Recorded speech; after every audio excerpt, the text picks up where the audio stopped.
አባታችን ይቅርታ ጠይቋል። በጣም ደስ የሚል ነው።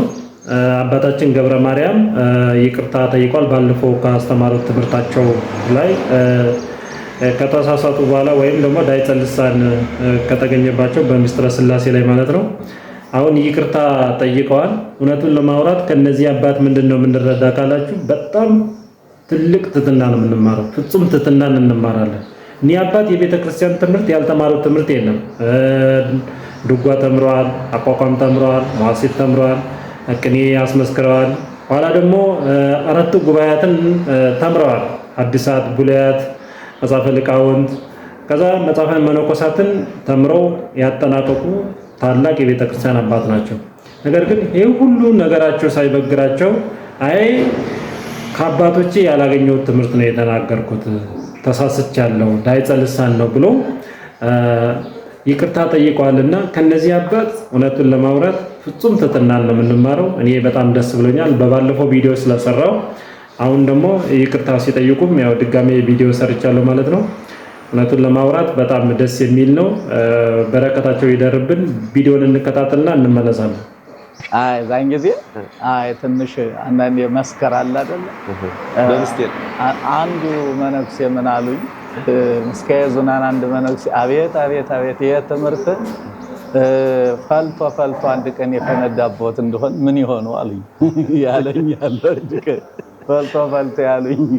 ስለዚህ የዛን ሰዓት በእርግጥ ይሄ ትምህርት ወጥቶ አያውቅም። በብዛት አስተምረን አናውቅም። አባቶቻችን ምእመናን የማይሸከሙትን ትምህርት ምስጢረ ሥላሴ በጉባኤ ቤት የሚነገርን ነገር ወደ ውጭ አውጥታችሁ ምእመናን አታስጨንቁ። ብዙ ጊዜ ደክመው መርምረው አያገኙትምና ይደናገራሉ ምእመናን።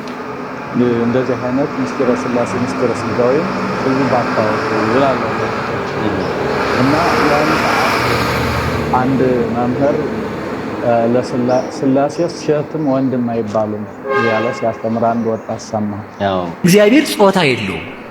ጾታ ለፍጥረታት የተሰጠ ስለሆነ አንቺ ሥላሴ እንላለን፣ አንተ ሥላሴ እንላለን። ለሥላሴ ጾታ የላቸውም። እንኳን ለሥላሴ ለመላእክት ጾታ የላቸውም። የወንድም የሴትም ጾታ የላቸውም። እንኳን ለመላእክት ለሰው ነፍስ የወንድም የሴትም ጾታ የላቸውም። ጾታም የላቸውም ሲባል እያለ ሲያስተምር ምን ትዝ አለኝ?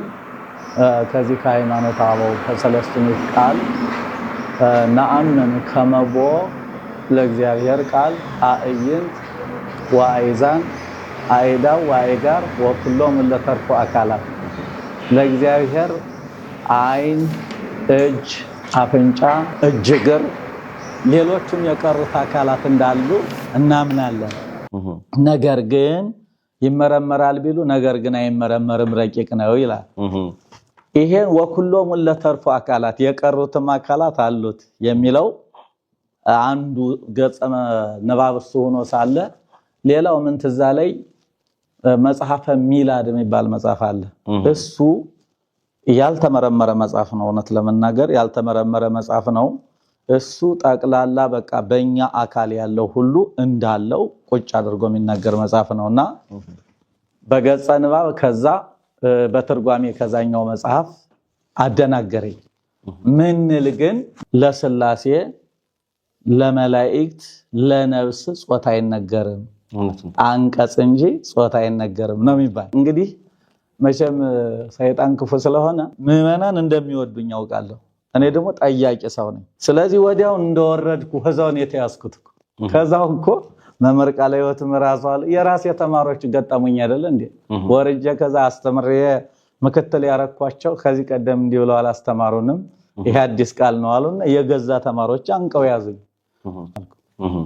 ከዛ በኋላ ወዲያው መደዋወል ጀመርኩ ወደ ርዕሰ ሊቃውንት ወደ ሊቀ ሊቃውንት ጠቅላላ ወደ መምህሬ አሉ ወደ ተባሉ ጓደኞቼ ደወልኩ። እንዲህ እንላለን ወይ ተሳሳትኩ እኮ ሰውን አደናገርኩ እንዴት ነው ምናምን ስል መች እንዲህ ብለን ተመረን። በተለይ መምህሬን መምህር ወልደ ጊዮርጊስ ጸጋው ምስካየ ኅዙናን ደወልኩና አስጠይቃቸው እና አካላት አልኩ እንጂ ጾታ አስተምሬያለሁ ወይ አሉኝ። ኧረ መድኃኒዓለም ይቅር ይበሉኝ፣ ስንት ሰው አደናግሬያለሁ። ያሳግማቱ ካናቱ ሆነ ያን ሁሉ 40 ዘመን የተጓዝኩበትን ትምህርት በጣም አበላሽቸዋለሁ ማለት ነው። እና እንደ ምዕመናኖችን ይቅርታ መጠየቅ አለብኝ አደናግሬያቸው ህዝብ ይወደኛል አውቃለሁ እኔ በሚገባ ስለዚህ ይሄ በተለየ አካሉ ኢየሱስ ክርስቶስ ራሱ ከሶስቱ አካላት አንዱ አካል ሲመጣ የኛን አካል አድርጓል ወደ ቤተ ግዝረት ገባ ይላል ሰው ሆነስማ ሰው ከሆነ አኳያ በተለየ ካልነልኮ እነሱ ስጋ አለበሱም ስለዚህ በሶስትነቱ በስላሴነቱ ጾታ አንናገርም ሰው ከሆነ በኋላ ግን የኛን አካል አድርጎ ወደ ቤተ ግዝረት ገባ ይላል ከዛ ጋር ተያይዞ ነው ያደናገረኝ እንጂ አንናገርም ለስላሴ ለመላእክት ለነፍስ ጾታ አንናገርምና የኔ 100% ስህተት ነው የኔ 100% ስህተት ነው በቃ ስለዚህ እኔ ደግሞ ጠያቂም ስለሆንኩ መጠየቅ ያደርጋል ሊቅ ይባላል ተከብሮ ያደርጋል ደንቆሮ ነው ምንለው ስለዚህ እኔ ቀጥታ ሊቃውን